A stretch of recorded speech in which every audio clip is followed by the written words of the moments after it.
Salut tout le monde. Allez, aujourd'hui, je vous présente la nouvelle upgrade que je vais faire sur toutes mes armes 6S, hormis le Typhon parce qu'on ne peut pas, mais sur toutes les autres, soit sur le Talion, le Notorious ou mon Big Rock 6S, je vais le faire.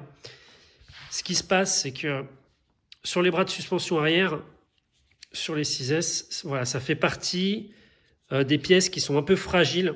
Alors c'est quand même solide, hein, ça m'est arrivé que 2 fois depuis que je roule en 6S. Voilà, mais quand on regarde un peu les autres, on voit que ça casse souvent. Moi, ça m'est aussi arrivé 2 fois, donc ça reste quand même des pièces qui cassent. Voilà. Donc, ce qui se passe, c'est ici,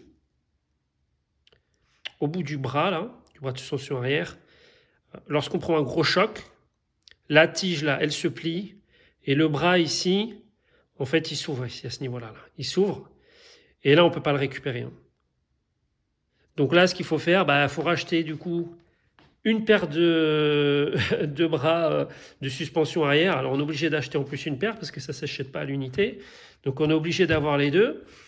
Et bien évidemment, quand on casse, c'est tout le temps le même côté. Donc on va se retrouver avec plein de pièces de droite et pas de pièces à gauche. Donc c'est un peu pénible.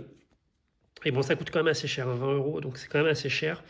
Donc l'idée de cette upgrade, c'est de renforcer le bras ici pour plus que ça casse ici. Alors tout ce que je vous dis, c'est la théorie, on verra. Hein. En utilisant, alors c'est une technique que j'ai vue là sur une chaîne YouTube américaine, là je mettrai le lien en description là. Ils appellent ça le Big Hals Mode. Donc voilà, on va voir ça. Et l'idée c'est vraiment de renforcer cette partie-là, que celle-là soit presque indestructible. De toute façon, quand on envoie les voitures, comme des fous là, qu'on leur fait faire des sauts de fous, et que souvent elles prennent des grosses chutes, même sans prendre de chute, elles prennent quand même des beaux coups.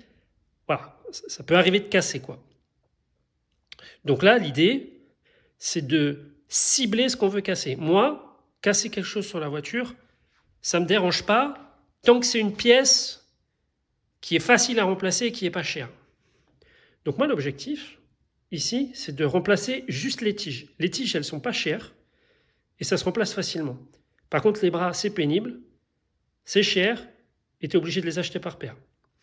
Donc, on va renforcer cette partie-là et en espérant que la prochaine casse, ce soit que la tige qui casse. Donc, ce qu'on va faire, donc déjà, je vais renforcer les pièces d'origine qui maintiennent les tiges là, par ces deux pièces-là, qui sont beaucoup plus solides que celles d'origine. Celle d'origine, hein, c'était ça, avec une petite plaque voilà, en acier qui doit faire, allez, peut-être 1,5 mm. Elles sont vraiment, ouais, elles sont vraiment toutes petites, quoi. J'en ai déjà abîmé ici. Hein. Même là où j'ai pas cassé, on voit que ça commence déjà à s'élargir le trou. Donc bon, c'est pas super. Là, c'est plus solide. J'en ai ici qui sont déjà ouverts. Et à première vue, si je comprends bien, ça, si ça s'abîme, il y a juste à remplacer hop, cette petite pièce-là. Là. Forcément, ça coûte moins cher. Et bon, et là, c'est clairement plus solide hein, que la pièce d'origine. Donc comme ça, au moins, si quelque chose casse, ce ne sera pas ça, ce sera la tige. C'est ce qu'on veut. On veut, c'est casser la tige si on a une casse. Bon, si on n'a pas de casse, tant mieux, mais si on a une casse, voilà, on préfère que ce soit la tige. On achète ça. Hop, des petits colliers de serrage. Et le but, voilà ici, c'est de le mettre ici autour du bras arrière, de le serrer au maximum. Voilà.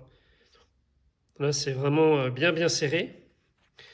Cette partie-là, il ne faut pas qu'elle soit trop proche ici pour pas que ça tape après dans le support du diff. Donc là, c'est bien reculé, ça va. Ici, ça, je l'ai remonté. Moi, je vais me filer un petit coup de Dremel. Là. Je vais le couper ici. Et le reste, je vais le descendre. Comme ça ne gênera pas. Donc voilà, je vais remonter ça. Je vais finir les deux bras. Et je vous montre le résultat final. Allez, à tout de suite. Allez, ça y est. C'est bon, j'ai tout remonté. Donc pour info, moi, j'ai juste eu à enlever ces deux vis-là. Et les 4 vis en dessous. Ces 4-là, là. Pour pouvoir enlever la partie arrière, démonter les bras, avoir accès aux bras et rajouter les colliers de serrage. Donc là, je l'ai remonté ici. Ce que je disais tout à l'heure. ici, il faut faire attention à ce que ce soit pas trop en fait proche du boîtier de diff là. Parce que quand les bras ils vont se relever, si c'est trop près, ça va toucher là. Donc là ils sont loin, il n'y a aucun problème. Hein. Là même en relevant complètement le bras, il va à peine arriver là. Donc là il n'y a aucun problème. Donc là on voit, j'ai bien, j'ai vraiment serré au max, hein, c'est bien serré. Donc là normalement c'est du béton le truc. Hein. Donc j'ai déjà fait cette amélioration sur mon Autorius. Le week-end dernier, j'ai pris 2 chutes vraiment pas belles. Hein. Sur le côté comme ça et derrière, ça n'a pas bougé. Donc je suis plutôt confiant par rapport à cette amélioration. Bon, de toute manière, je vais refaire des tests et au fur et à mesure, je vous dirai si ça tient ou pas. Allez, à la prochaine. Ciao.